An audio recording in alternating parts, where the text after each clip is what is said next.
मियाँ साल भर में एक बार थोड़ी ना मीलाद मनाने की खुशी है, और एक साल ही नहीं। हमारा मसलक तो ये है कि इस साल ही ईद मिलाद नहीं मनाएंगे, बल्कि हश्र तक डालेंगे हम पैदाइश मौला की थू, और बल्कि ये अपना अकीदा बना करके चलो, दम में जब तक दम है जिक्र उनका सुनाते जाएंगे। और हो सकता है प्रोग्राम के लिए, स्टेज के लिए और फिर माहौल बनाने के लिए परमिशन लेना पड़ता हो, लेकिन हुजूर पाक का जिक्र करने के लिए किसी सुन्नी को किसी के परमिशन की जरूरत नहीं। आशिक रसूल, उसका अकीदा तो ये है, मैं वो सुन्नी हूं जमीले कादरी, मरने के बाद मेरा लाशा भी कहेगा अस्सलातु वस्सलाम। हमारा तो ये तौर तरीका है। आज सुन्नियों की किस्मत में ये मीलाद की जो घड़ी आई है, सबसे पहले तो मैं गुजारिश करूंगा कि अल्लाह के नबी सल्लल्लाहु तआला अलैहि वसल्लम की बारगाह में वो खिराज अकीदत पेश करो कि ये तारीख बन जाए, बल्कि इस्लाम की तारीख का एक अजीम हिस्सा अभी इस साल आपको मिलने वाला है। पूरी इस्लामी तारीख में ये तारीख बनने जा रही है कि 1500 सालाना जश्न ईद मिलादुन नबी अल्लाह ने हम गुनहगारों को अता फरमाया है। और ये किस्मत नहीं है तो और क्या है मेरे अज़ीज़ों। लेकिन साथ में ये भी मैं आपको बता दूं कि हुजूर पाक सल्लल्लाहु तआला अलैहि वसल्लम की मीलाद की खुशी क्या ये कुरान और हदीस से साबित है भी कि नहीं है, क्योंकि अभी ये 10 दिन बचे हैं 12वीं शरीफ को। एक बात कान खोल करके सुन ले, मैं कुरान और हदीस की दलाइल की तरफ आता हूं बाद में, लेकिन एक बात वजाहत के साथ कहता हूं। हुजूर पाक सल्लल्लाहु तआला अलैहि वसल्लम की विलादत बासआदत 12 रबीउल अव्वल शरीफ को हुई। असह रिवायात और अरजह रिवायात के मुताबिक हर साल हुजूर की विलादत की खुशी हम 12 रबीउल अव्वल को ही मनाएंगे, अगरचे किसी और की तरफ से, डिपार्टमेंट की तरफ से या पुलिस वालों की तरफ से जुलूस किसी और भी दिन निकलता हो, 12 रबीउल अव्वल को 12वीं ही होगी। हुजूर पाक सल्लल्लाहु तआला अलैहि वसल्लम की विलादत 12 रबीउल अव्वल शरीफ को हुई, और ये कयामत तक डेट बदली नहीं जाएगी इंशाअल्लाह। और जो कुरान और हदीस की बात मैं अर्ज कर रहा हूं, सबसे बड़ी बात तो ये है, आप रसूल पाक सल्लल्लाहु अलैहि वसल्लम को खुदा समझते हैं या खुदा का रसूल समझते हैं? खुदा का रसूल समझते हैं तो फिर मीलाद मनाओ, इसलिए कि खुदा की मीलाद नहीं हो सकती। खुदा की मीलाद नहीं हो सकती क्योंकि अल्लाह के बारे में अकीदा क्या है हमारा, लम यलिद वलम यूलद, वो ना किसी से पैदा हुआ ना उससे कोई पैदा होगा। अल्लाह किसी से पैदा नहीं हुआ और अल्लाह के पैदा होने की कोई तारीख नहीं बनाई जा सकती, उसकी मीलाद नहीं हो सकती। और रसूल पैदा हुए हैं 12 रबीउल अव्वल शरीफ को। आपकी माँ भी है और आपके बाप भी हैं, और आपसे भी लोग, आपसे भी बच्चे पैदा हुए हुजूर पाक सल्लल्लाहु अलैहि वसल्लम से। तो हम पूरी दुनिया में हुजूर की मीलाद मना करके शिर्क को तोड़ने वाला अमल करते हैं, शिर्क को तोड़ने वाला अमल करते हैं। कोई हमारी तरफ जो शिर्क का फतवा देता है उसे कान खोलकर सुन लेना चाहिए। मीलाद मनाकर हम बताते हैं हम मोहम्मद अरबी सल्लल्लाहु अलैहि वसल्लम को खुदा नहीं समझते बल्कि खुदा का रसूल समझते हैं। अगर खुदा समझते या खुदा के बराबर समझते तो हुजूर की मीलाद कभी नहीं मनाते, क्योंकि अल्लाह की मीलाद नहीं मनाई जाती तो हम रसूल की भी मीलाद नहीं मनाते। दोनों को अगर बराबर समझते नहीं, हम सुन्नियों का अकीदा ये है, मैं मानता हूँ अक्ल वालो मेरा मोहम्मद खुदा नहीं है, मगर दिलों में ये नक्श कर लो कि वो खुदा से जुदा नहीं है। यह हमारा है। रसूल करीम सल्लल्लाहु तआला अलैहि वसल्लम की मीलाद मनाना शिर्क को तोड़ने वाला अमल है, शिर्क को खत्म करने वाला अमल है। और आपको एक बात ये भी बता दूं, हुजूर अकरम सल्लल्लाहु तआला अलैहि वसल्लम की विलादत जिस दिन हुई थी पूरी कायनात में बहुत कुछ तब्दीलियां आई थी, जो सही रिवायात में मौजूद हैं। बहुत तब्दीलियां आई थी। अरब उस वक्त जो रेगजार था, सहरा था, सब्जा देने लग गया, बारिशें बराबर होने लग गई। अरब में आज भी बारिश नहीं होती है, साल में 2-4 बार बारिश के खतरात गिर गए, अलग बात है। मौसम बाज़ाब्ता जैसे बारिश का यहाँ होता है नहीं होता। लेकिन जिस साल हुजूर पाक सल्लल्लाहु अलैहि वसल्लम की विलादत होने वाली, अरब में सब्जे उगने लग गए हैं या बारिश होने लग गई है। और उस साल जो हालात की तब्दीली थी, मुल्क शाम में एक नदी जो सूख चुकी थी वो अचानक जारी हो गई, पानी भर आया। और एक नदी जो हमेशा बहती वो अचानक सूख गई।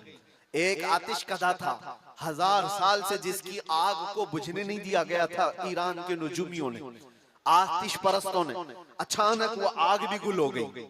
एक ही दिन में सब चीजें हो रही हैं। और कायनात में ये जो बड़ी बड़ी तब्दीलियां हुई थी, उस दिन एक और तब्दीली, बुत सारे औंधे मुंह गिरे हुए थे। जो 12 रबीउल अव्वल शरीफ का दिन था, ये सही रिवायात से मैं बता रहा हूं, बुत औंधे मुंह गिरे हुए।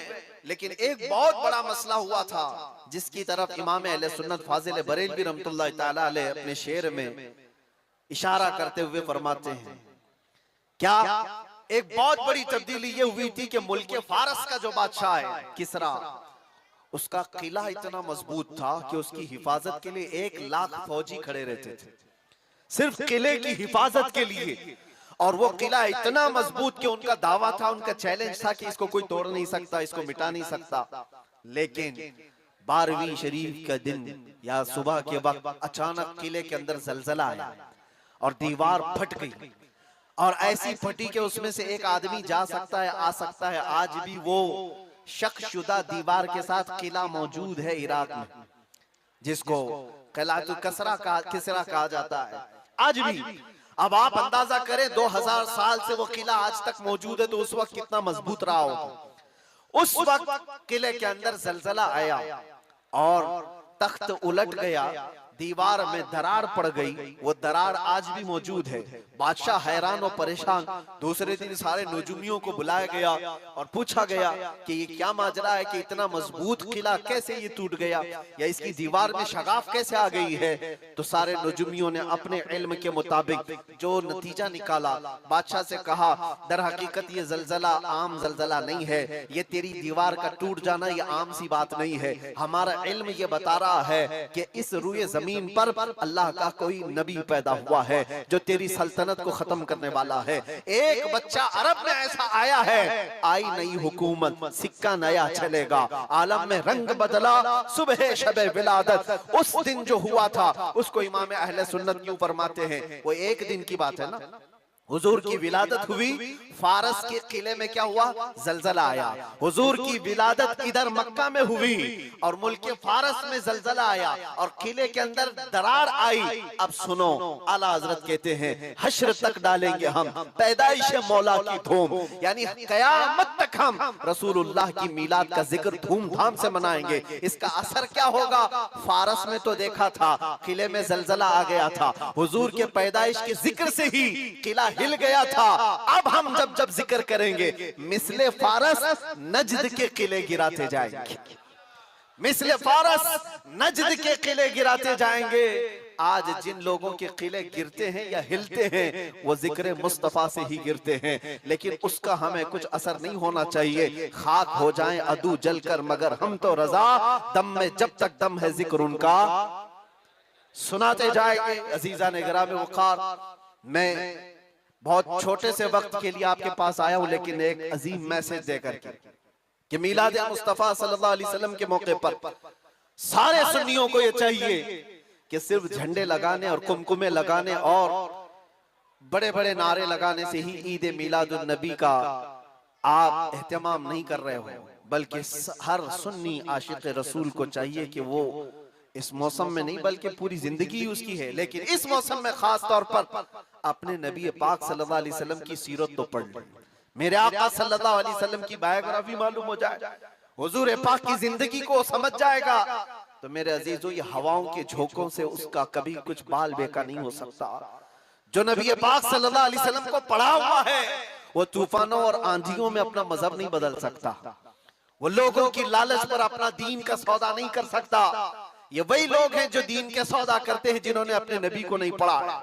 हुजूर पाक सल्लल्लाहु अलैहि वसल्लम को जिन आंखों ने एक बार देखा है वो सहाबा की जिंदगी तो देख लें, उनको खोलते हुए तेल में भी डाल दिया गया, मगर दामन मुस्तफा से हाथ हटाना तो दूर की बात है, जुबान पर लफ्ज लाना भी उन्होंने कभी गवारा नहीं किया। जानते हो 3 भाई थे, ये कलयुगी में एक हिकायत लिखी हुई है, 3 सगे भाई थे, एक ईसाई बादशाह ने गिरफ्तार कर लिया। तीनों जवान थे, 20 से 30 साल के बीच में। और बादशाह ने कैद करके उनको सबसे पहले क्या कहा, तुम अपना दीन बदल लो, धर्म परिवर्तन कर लो, मोहम्मद अरबी सल्लल्लाहु अलैहि वसल्लम के जो कसीदे गाते हो छोड़ दो। लेकिन देखो, याद रखो, उसमें से जब बादशाह ने ये बात रखी तो उन्होंने कहा नहीं, हमारा दीन इतना सस्ता नहीं है कि हम तुम्हारी कैद में आते ही बदल डाले। उसने कहा अगर तुम बदल लोगे तो मैं तुम्हें अपने वजारत में, सिपाहियों में बड़े मनसब पर रखूंगा। नहीं माना, ठुकराया। बादशाह ने क्या कहा, इसकी सजा तुम्हें भुगतने के लिए तैयार रहनी होगी। तैयार। बहुत बड़े एक कढ़ाई में तेल को लाकर खोलते हुए तेल में उसमें से सबसे बड़े भाई को डालने का हुक्म दिया। बादशाह ने जैसे हुक्म दिया, जल्लाद आया और उन 3 भाइयों में से एक को उठाया और खोलते हुए तेल में डाल दिया। अंदाजा करो, मोमबत्ती पर अगर तुम्हारी उंगली भी लग जाए ना तो चमड़ी जल करके निकल आए।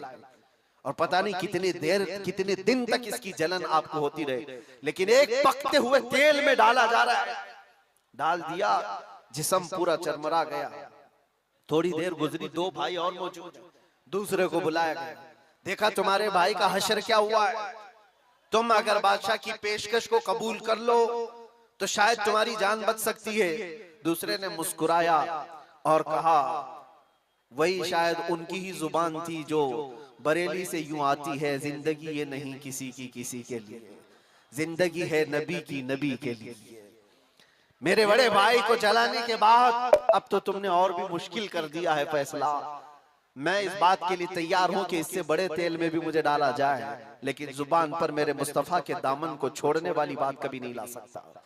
दूसरे भाई को भी उठाया गया और खोलते हुए तेल में डाल दिया। 2 भाइयों की शहादत हो गई जगह पर ही।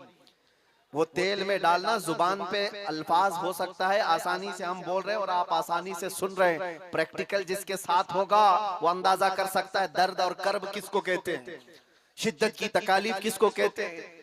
मेरे अजीजों, तीसरा जो नौजवान था वो बहुत ही कम उम्र का था, 22 से 23 साल का होगा। बादशाह का जो वजीर वहां पर था उसने देख करके बादशाह से कहा, इस लड़के को मेरे हवाले कर दीजिए, मैं इसको बदल करके लाऊंगा, मेरा चैलेंज है। क्यों, जान इसकी भी ले लेंगे, मैं इसको बदल करके लाऊंगा। इतने मजबूत लोग कैसे हो सकते हैं अरब के कि खोलते हुए तेल में इनके भाइयों को डाला गया तब भी ये बदल नहीं रहे। 2 को मरते हुए, अरे यहाँ एक को डंडा पड़ते हुए देखकर सारे भाग जाएं और ये 2 को जलते हुए देख करके भी टस से मस नहीं होते। कैसा अकीदा है, कैसा तसल्लुब है इनका। बादशाह ने कहा, किस बात पर तुम्हें यकीन है कि इसको तुम बदल लाओगे। उसने कहा, मुझे भरोसा है, आप मुझे दीजिए 1 महीने का टाइम, इसको बदल कर न लाओ तो फिर मुझे आप जो सजा दे। बादशाह ने कहा, ठीक है, ले जाओ। तीसरे को खोलते हुए तेल में डालने की बजाय बादशाह ने अपने वजीर के हवाले कर दिया। और दुनिया देखो, वो मेरे अजीजों याद रखो, आशिकाने मुस्तफा से 2 इम्तिहान हर जमाने में होते रहेंगे, आज भी हो रहे हैं और होते रहेंगे। पहला इम्तिहान, मौत से डरा करके तुम्हारा दीन छीन लिया जाएगा। मौत से डरा करके ये हो जाएगा, वो हो जाएगा, तुम्हें ये कर दिया जाएगा, वो कर दिया जाएगा। मौत का डर, खौफ तुम्हारे कदमों में डगमगाहट लाने के लिए लाया जाता है। अगर मौत से नहीं डरता कोई आदमी तो उसके साथ दूसरा पेंतरा क्या खेला जाता है। ये दुनिया का दस्तूर है, हमेशा से जब देखती है दुनिया के ये मौत से डरता नहीं है तो फिर इसको औरत और दौलत की लालच से खरीदने की कोशिश की जाती है। ये 2 चीजें ऐसी हैं जो अच्छों का सौदा कर जाती हैं। बहुतों ने अपना ईमान सिर्फ शबाब पर बेच दिया है, हुस्न शबाब को देख करके। औरतों के दिल दादा हुए या दौलत के दिल फरेब हो गए और उन्होंने अपना दीन का सौदा कर लिया है। नौजवानों याद रखो, तुम्हारी जिंदगी में अगर ये 2 इम्तिहानों में से कोई इम्तिहान आए तो अपने नबी पाक को याद कर लेना, हुजूर को याद कर लेना और अल्लाह के नबी सल्लल्लाहु अलैहि वसल्लम की बारगाह में ये इस्तिगासा कर लेना कि मेरे आका, बड़ा सख्त और कठिन वक्त आया है। दुनिया मौत से डरा करके कभी मेरा ईमान छीनने की कोशिश कर रही है, अगर उससे मैं नहीं डगमगाया तो दुनिया मुझे हुस्न शबाब की लालच दे करके अपनी तरफ लेना चाहती है। अब उस वजीर ने क्या किया, उस छोटे से नौजवान लड़के को अपने घर ले गया और उसकी बेटी थी जो निहायत हसीन और जमील, बहुत खूबसूरत लड़की उस वजीर की थी। अपनी बेटी को बुलाया और कहा, बेटी तेरे लिए एक काम देता हूँ, 1 महीना हमको मिला है, इस नौजवान को अपनी मोहब्बत में, अपने हुस्न जमाल में लेकर के आजा, बादशाह सलामत से जो इनाम चाहे तुझे ला करके दे दूंगा। अपनी लड़कियां आशिकाने मुस्तफा को खरीदने के लिए कल भी भेजे जाते थे, आज भी भेजी जा रही है। हो सकता है बहुत सारी जगहों पर जो हमारे लोग मुर्तद होते जा रहे हैं, वो जो बच्चियां आज अपने दीन और ईमान का सौदा करके भागती हैं किसी गैर के साथ और कहीं जा करके शादियां रचाती, वो ये समझती हैं कि ये कॉमन सी बात है। वो दीन बेचने वाले लोग हैं, उनका हिस्सा दीन इस्लाम में कुछ नहीं। कल कयामत के दिन देखना, तुमने अपने नफ्स की खातिर एक गैर मुस्लिम के साथ भाग करके निकाह किया, चाहे वो बेटी हो कि बेटा हो, अपने दीन से सौदा किया है और गद्दारी की है। कल कयामत के दिन मुंह तो अल्लाह को दिखाना है, हुजूर की शफाअत के बगैर तो कुछ होना नहीं है। देखना हश्र में जो हुजूर पाक सल्लल्लाहु तआला अलैहि वसल्लम के साथ तुम खड़े रहोगे कि हम खड़े रहेंगे, वो वक्त आने वाला है। उस नौजवान के साथ क्या हुआ, वजीर ने अपनी बेटी तो लगा दी। अल्लाह की पनाह मेरे अजीजों, हुजूर पाक का इश्क का एक कतरा भी जिसके दिल में आता है, ऐसी चीजें उसके पांव को नहीं डगमगाती, न कभी उसका ईमान खरीद सकती हैं, न उसके दीन का सौदा कर सकती हैं। वो लड़की रोजाना आती, रात के वक्त बैठ जाती और ये नौजवान जैसी महसूस करता, मेरे कमरे में अकेले तन्हा रहने के बावजूद वजीर की खूबसूरत हसीन जमील बेटी, जिसके निकाह के पैगाम बादशाहों के औलाद से आया करते थे, शहजादे निकाह का पैगाम भेजा करते, वो लड़की मेरे पास आकर बैठ जा रही है। नौजवान क्या करता था, मुसल्ला बिछाया और सजदे में गिर गया। जब तक वो उठती नहीं थी ये सर उठाता नहीं था। ये रात भर के सजदे इसके इसी तरह रहते, वो ऊँगती रहती, देखती रहती, इंतजार करती रहती और थक करके वापस चली जाती। महीना गुजरने को आया था मेरे अजीजों, उस नौजवान ने आंख भरकर एक बार देखा भी नहीं और वो थक हार करके महीना खत्म होने के बाद उस नौजवान को मुखातब करके कहती है, ऐ नौजवान एक बार मेरे हुस्न को देख तो ले। मुझे देखने के लिए बादशाहों के बेटों की भी कतार लगती है, कई बड़े बड़े लोग पैसों के अंबार लगा सकते हैं मेरे हुस्न को देखने के लिए, एक तू है कि मैं आता हूं तो मुसल्ले पे गिर जाता है। उठ एक बार देख तो ले, मुझे अल्लाह ने कैसा हुस्न दिया है, कैसा जमाल दिया है, एक बार देख तो ले। उस नौजवान ने आंखें झपकाए बगैर, पलटे बगैर जवाब दिया कि ऐ खातून तू अपना ये हरबा इस्तेमाल करना बंद कर दे, ये तेरा काम मुझ पर चल नहीं सकेगा। वजह यह है जिन आंखों में एक बार जमाले मुस्तफा बस चुका हो, उसको दुनिया का हुस्न कभी धोखा नहीं दे सकता, दुनिया का जमाल उसे खरीद नहीं सकता। वो खातून उठ गई और जवान की इन बातों से उसके दिल पर ऐसा वलवला तारी हुआ। वो खातून कहती है, ऐ नौजवान खड़ा हो जा, मैं तुझे खरीदने नहीं आई, मैं तुझे अपनी दामे फरेब में फंसाने नहीं आई, उठ जा, अब मेरी एक अर्जी सुन ले। नौजवान उठा और पूछा क्या अर्जी है। कहती है कि मैं अब तेरी मोहब्बत में गिरफ्तार हूँ, मैं चाहती हूँ कि तू मेरे दीन में ना आ बल्कि तू अपने दीन में मुझे दाखिल कर ले। जिसके हुस्न ने तेरी आंखों को ऐसा बाकमाल बनाया है कि तन्हा होते हुए भी कभी तूने मेरे हुस्न को नहीं देखा, मैं चाहती हूँ कि उस हुस्न के पैकर जमाले मुस्तफा की मैं भी दिलदादा हो जाऊं। उस नौजवान को उठाया और कहा, मुझे पढ़ा दे ला इलाहा इल्लल्लाह मुहम्मदुर रसूलुल्लाह। हर जमाने में आशिकाने मुस्तफा जो होते हैं, हर जमाने में जो आशिकाने मुस्तफा होते हैं, वो दूसरों की छाप अपने ऊपर लेते नहीं हैं, बल्कि जहां जाते हैं अपनी छाप दूसरों पर छोड़ करके आते हैं। यही होती है जिंदगी आशिकाने मुस्तफा की। उस नौजवान ने उसे कलमे तैयबा पढ़ाया और उस खातून ने कहा, चलो यहाँ से निकलो, कुफरिस्तान से निकल करके हम निकाह करते हैं और साथ जिंदगी गुजारेंगे। तवज्जो चाहता हूँ, तवज्जो चाहता हूँ, ये मेरी बात को खत्म होने दो। ऐ नौजवानों, आज तुम्हें कोई बहकाने वाला, खोलते हुए तेल में डालने वाला नहीं है। उस अब इसके आगे क्या होने वाला है, हमें गिरफ्तार कर लिया जाएगा, हो सकता है हमारा भी अंजाम वही होगा जो हमारे दो भाइयों के साथ हुआ। लेकिन इत्तेफाक की बात है, वो घोड़े करीब से करीब आते गए, वो फौज करीब आ गई और जब आ गई तो करीब आकर वो फौज रुक गई। इन्होंने देखा नहीं ये फौज कौन थी, ये लोग कौन थे। दरख्त के पीछे छुपे हुए हैं नौजवान और वो दुशीजा। अचानक आने वाली फौज में से एक गरजती हुई आवाज आती है, नाम लेकर के नौजवान का पुकारा जाता है, ऐ फलां बिन फलां बाहर आ जा, बाहर आ जा। बाहर ये नौजवान आता है तो देखता है बादशाह की फौज नहीं है, वजीर की फौज नहीं है, बल्कि वो दोनों शहीद भाई घोड़े पर सवार है और सारी फौज में रसूलुल्लाह के वो शहीद सहाबा तशरीफ लाए हुए हैं। नारे तकबीर, नारे रिसालत, नारे रिसालत।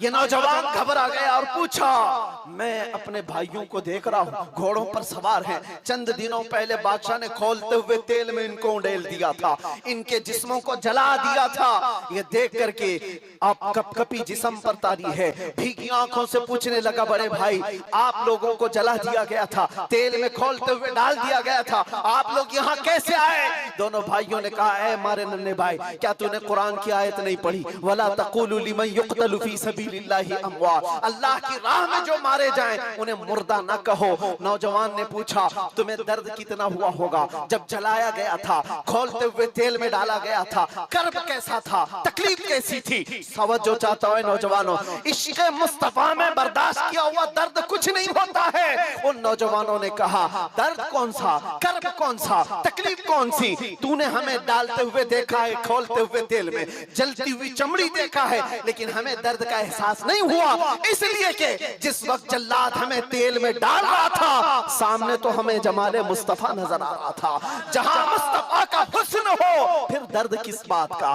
कर्ब किस बात का? इसीलिए तो सहाबा का ये नारा था, या रसूलुल्लाह, या रसूलल्लाह, कुल्लु मुसीबतिन बादका जुललुन, ऐ अल्लाह के रसूल अगर आप हैं तो फिर हर मुसीबत हल्की है, हर मुसीबत छोटी है। ऐ नौजवानों, दुनिया ने खरीदने की कोशिश की है, लेकिन जो जमाले मुस्तफा का दिलदादा है वो दुनिया के हालात से न बिकता है न झुकता है। अपना मिशन ऐसा बनाओ कि तुम्हें 100-500 रुपए में खरीदे जाने वाली कौम का लक़ब न दिया जाए, बल्कि इकबाल आज से 100 साल पहले कहता था, इकबाल शायर मशरिक, अंग्रेजों ने क्या कहा था हमारे मुतालिक, वो अपने शार में कहा है। अंग्रेज क्या कहते थे? थक गए थे, थक गए थे। आपको क्या पता है हिंदुस्तान की इस आजादी में जितने आज बड़े बुलंद बांग दावे किए जाते हैं, पता है नौजवानों, तारीख याद रखो, 30,000 उलमाए अहले सुन्नत को इन्होंने दिल्ली से लेकर कश्मीर तक हर झाड़ी पर फांसी पे लटकाया हुआ था। 30,000 उलमाए अहले सुन्नत। काला पानी की सजा अंडमान निकोबार में किसको दी गई थी? अल्लामा फजले खैराबादी, इनायत अहमद काकोरवी, जिनकी पीठ की हड्डी तोड़ दी गई थी, खड़े नहीं हो सकते थे। 8-8 साल 10-10 साल तक झुकी हुई कमर के साथ इनको सजाएं दी गई। किफायत अली काफी कौन है, जिनको भरे बाजार में चौराहे पर लाकर अंग्रेजों ने फांसी पर चढ़ाया था। जालिमात तारीख भुला देते हैं, या तारीख के चेहरे पर आज मट्टी थोपने की कोशिश की जाती है और हमारे नौजवान है कि याद नहीं रखते हमारी तारीख। या आशिकाने मुस्तफा थे, अंग्रेजों की नाक में अगर किसी ने दम किया था तो वो आशिकाने मुस्तफा की जमात थी, आशिकाने मुस्तफा की जमात थी। किफायत अली काफी को सूली पर चढ़ा रहे थे, लेकिन जानते हो उससे पहले किफायत अली काफी एक आलिम दीन, एक आलिम दीन, उस आलिम दीन को गिरफ्तार करने के लिए कितने कुत्ते आए थे? 3,000 अंग्रेजों की फौज ने मिलकर के एक आलिम दीन को गिरफ्तार किया था। हमेशा से यही तारीख रही है, हमेशा से। इसलिए कि पता है कि रसूलुल्लाह सल्लल्लाहु ताला अलैहि वसल्लम का शेर 1-2 के काबू में आ भी नहीं सकता, हमेशा घेर कर मारने की आदत कुत्तों की रही। करबला में भी तो यही हुआ, अकेले इमाम हुसैन के साथ सुबह से लेकर दोपहर तक लड़ते रहे, और आपको पता है एक हुसैनी जवान ने 200 यजीदियों को मार डाला है, एक ने। तारीख खाली मरने वालों की ना बताओ, शहीद होने वालों की नहीं बताओ, ये भी देखो हुसैनियों ने कितनों को सुलाया है। एक हुर बिन यजीद जो एक रात पहले इमाम हुसैन के पास आकर बैत किए थे, एक रात पहले, और उन्होंने दूसरे दिन जंग शुरू की थी तो 120 लोगों को मारा था।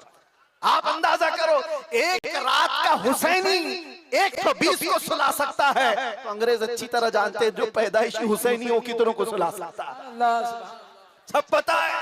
किफायत अली काफी को 7 दिन तक गिरफ्तार करके उनके जिस्म पर इस्त्री चलाते थे, गरम इस्त्री चलाते थे, और जब चमड़ी जलती थी तो उस पर नमक छिड़कते थे।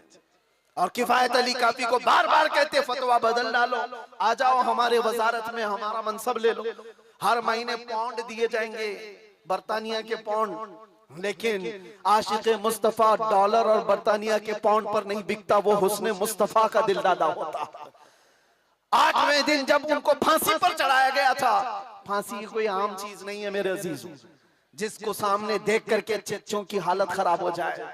लेकिन किफायत अली काफी फांसी को देखकर कहने लगे थे, कोई गुल बाकी रहेगा न चमन रह जाएगा, पर रसूलुल्लाह का दीन हसन रह जाएगा। सब फना हो जाएंगे काफी वो, लेकिन हश्र तक नाम हजरत का जुबानों पर सुखन रह जाएगा, नाम हजरत का जुबानों पर चलन रह जाएगा। फांसी भी दे दी। ये सारे जो मामलात हुए, आशिकाने मुस्तफा सल्लल्लाहु अलैहि वसल्लम हर जमाने में आजमाए गए। और मैं कह रहा था, क्या बात, इधर उधर न जाए बात, अंग्रेज मजबूर होकर ये कहने पर आ गए थे, ये फाकाकश मौत से डरता नहीं जरा, ये फाकाकश मौत से डरता नहीं जरा। आशिकाने मुस्तफा ने हर जमाने में लोगों की नाक में दम कर रखा है, तादाद में थोड़ी क्यों ना हो, तादाद में थोड़ी क्यों ना हो, लेकिन डर इनको सबसे लगता है। क्या आपने तारीख नहीं देखी? एक बात मैं बताऊं, बॉडी बनाने वाले, मुख्य आजमाई करने वाले, चाहे तुम्हारे पास जितनी भी ताकत हो, ये जिस्मानी ताकत अपनी जगह पर, हमने देखा है व्हील चेयर पर बैठ करके एक खादिम हुसैन लब्बैक या रसूल अल्लाह कहता था, यूरोप की धरती भी हिलने लगती थी।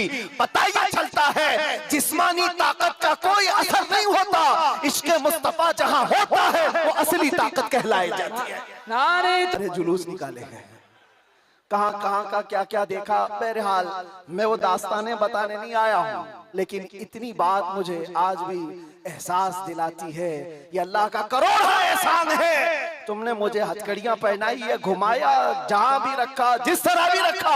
8 महीने क्या 8 साल रखते या 80 साल अगर उम्र होती तो रखते, इससे फर्क नहीं पड़ता।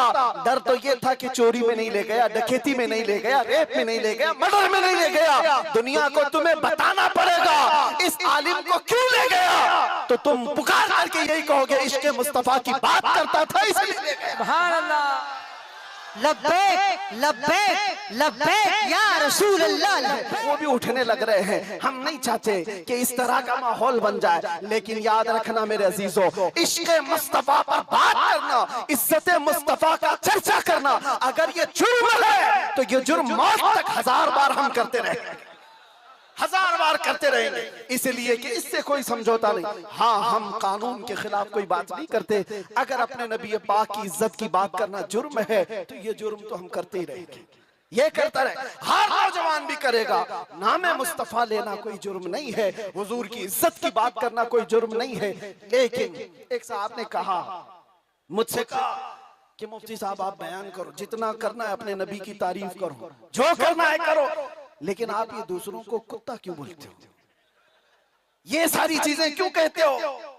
मैंने कहा, अगर आपकी माँ को कोई बदकार कह दे, आपकी माँ को कहे कि बदकार है, तो आपको कैसा लगे? तो खड़े हो गए, कहा मेरी माँ को क्यों मिसाल में ला रहे हो, आप मेरी माँ के बारे में मिसाल क्यों दे रहे हो? मैंने कहा अभी तो मिसाल ही दिया, गाली नहीं दिया, खाली मिसाल, सपोज, एग्जाम्पल, इस पर आप इतना भड़क गए। याद रखो मेरे अजीजों, आप अपनी माँ से जितना मोहब्बत करते हैं, करोड़ों माँ से ज्यादा एक सुन्नी आशिक रसूल अपने नबी से मोहब्बत करता। हमारी जाने कुर्बान उस नबी पाक की जात पर। आप रुए माज़ना में मुस्तफास, आप क्या समझते हो दुनिया में जो इज्जत है वो हमारी टोपी दाढ़ी से है, हमारे जुब्बे कुब्बे और हमारे रंगो नस्ल से है? हमें इज्जत हमारे रंगो नस्ल और हमारे नाम और नमूद, हमारे इल्म और हमारे मनसब, हमारी पगड़ियां और हमारे जुब्बे नहीं दिलाते। हमें जो इज्जत मिलती है वो किस बात पर? जब तक बिके न थे तो कोई पूछता न था, या रसूल अल्लाह तुमने खरीद कर हमें अनमोल कर दिया। ये नाज ये अंदाज हमारे नहीं होते, झोली में अगर टुकड़े तुम्हारे नहीं होते, जब तक के मदीने से इशारे नहीं होते, रोशन मेरी किस्मत के सितारे नहीं होते। बेदाम ही बिक जाए ये बाजार नबी में, इस शान के सौदे में खसारे नहीं होते।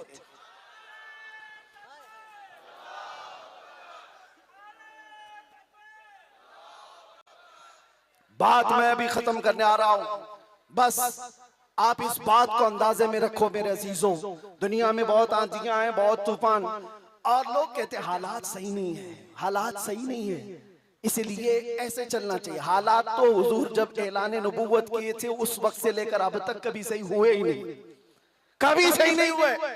क्या बदर में हालात सही थे? उहद में हालात सही थे? खंदक में हालात सही थे? खैबर में हालात सही थे? फतेह मक्का में हालात सही थे? करबला में हालात सही थे? कभी नहीं हुए।